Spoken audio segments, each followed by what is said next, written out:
Well, look who's back. It's Kate Facinello, who, in addition to being a parent, also works for the Colorado Department of Human Services. Bringing attention to April is Child Abuse Prevention Month, working with Jade Woodard, who is the executive director of Illuminate Colorado, a nonprofit dedicated to that same cause. Thank you both for your time. There is help available to struggling parents, like right now, pick up the phone help. Yes. So we know that 1 in 5 parents say they have no one to turn to. Parenting is hard, parenting is overwhelming. It's okay. It's hard for all of us. Don't worry about it. Ask for help.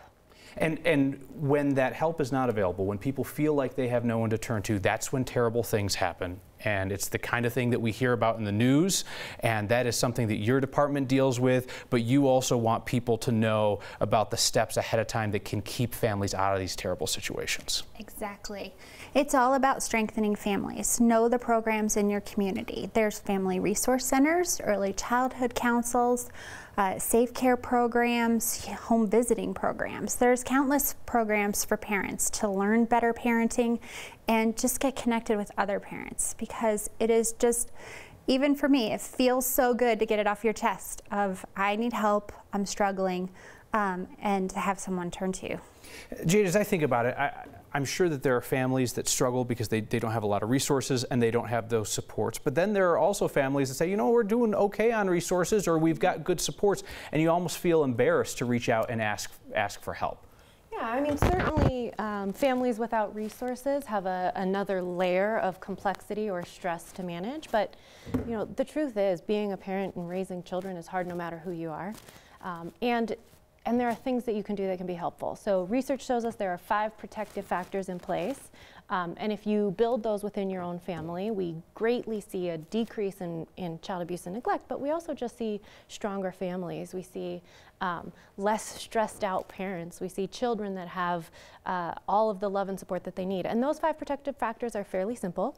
We're talking about knowledge of child development, social connections, having someone to turn to, having someone to talk to, concrete support in times of need, so being able to access those resources when you need them without fear. Social emotional development of children, so being able to raise your children to be socially and emotionally well. And the final one that I never remember Parental resilience, social connections, concrete supports. That to me seems like it kind of has an overlap with the idea of social connections. But it is terrifying to me as a new parent to think that 1 in 5 parents in Colorado thinks that they have no one to turn to. And the fact is, they're mistaken. They do have people that they can turn to. They just don't know that those supports are there. What kind of turnarounds do you see happen in families from somebody who is at the brink and then is able to build in some resilience? What do you see? Yeah, you know, we hear parents say that they're lonely, that they're afraid of being judged, they're afraid to judge others, and so they don't reach out because they don't want to put that judgment, they don't want to make someone else feel bad. But we know that when parents do engage, it's really simple things around understanding what to expect from your 18-month-old or what to expect from your 3-year-old, or that this crazy behavior that's keeping you up all night is totally normal. And just the way that that changes how you approach your day-to-day life, how you approach parenting, how you approach your children, can change everything in terms of, you know, your ability to go forward today. What is that first step for somebody who's watching saying, you know what, I think that's me. Tonight, next week, next month, that's going to be me. What's that first step? You know, I would start by just looking at what's available in your local community. A family resource center. Family resource centers are an amazing resource for families in your community. Your early childhood council, I think it can be even more simple than that, though. It can be going online to CO for Kids. It can be talking to your parent or your aunt or a friend, just kind of reaching out and saying, gosh, I'm really feeling overwhelmed today. I think we put this pressure on ourselves to know how to do it all, and we don't have to. I think that the other thing that I would say is that a lot of community members want to support other families. They want to support children. They want to be there for somebody, and they don't know how. They don't know where to start either. So that's another place where a great first step can be knocking on a neighbor's door or saying hello to the parent that's at the grocery store and their kid is throwing a temper tantrum, or at the soccer game, or, you know, just a kind smile sometimes, or an offer of like, hey, if you ever need anything, let me know. It sounds like facetious, but really we're trying to build a community where we all feel like we're there for each other and we all feel connected, and we are. And Katie, I know that the other aspect of what you guys are trying to do this month to start these conversations is to take away some of the stigma about reporting suspected child abuse. You know, you want to be there for that parent who's having a tough time. Obviously, if somebody sees a child in immediate danger, you need to call 911. What do you want people to be cognizant of when it comes to recognizing the signs of child abuse and neglect and then reporting it? We know from research that Coloradans actually recognize the signs of child abuse and neglect very well.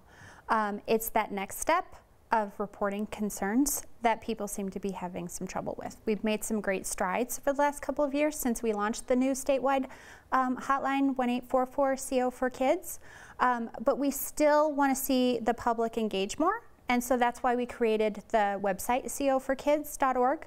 It has all the signs of abuse and neglect, but it also has a wonderful widget that helps people get more involved. So if you're seeing a parent and you don't know what to do, yes, first step, make the phone call. You dial the number, we'll make the call. You don't have to know for sure that something bad is happening. Trust your gut. It doesn't necessarily mean someone will go out and investigate. It also doesn't necessarily mean that children will be removed from their home. We've done a wonderful job in Colorado of getting services in the home. So sometimes parents, it may look from the outside that they're struggling with neglect or supervision. Well, underlying that is really a struggle with childcare. Maybe they're working 2 jobs and you're leaving the older sibling with a younger sibling. You never really know what's going on in the home. And so that's why it's so important just to make the phone call. Katie Fascinello and Jade Woodard, thank you so much for coming in, sharing your time and your expertise. Thank you for your confession of a parent. Folks will see my confession as a new father coming up later this week, and we want to hear other people's experiences. Let's try to get rid of some of that shame and stigma and the idea that people struggle with parenting and to know that help is out there. Thank you both. Thank you. Thank you.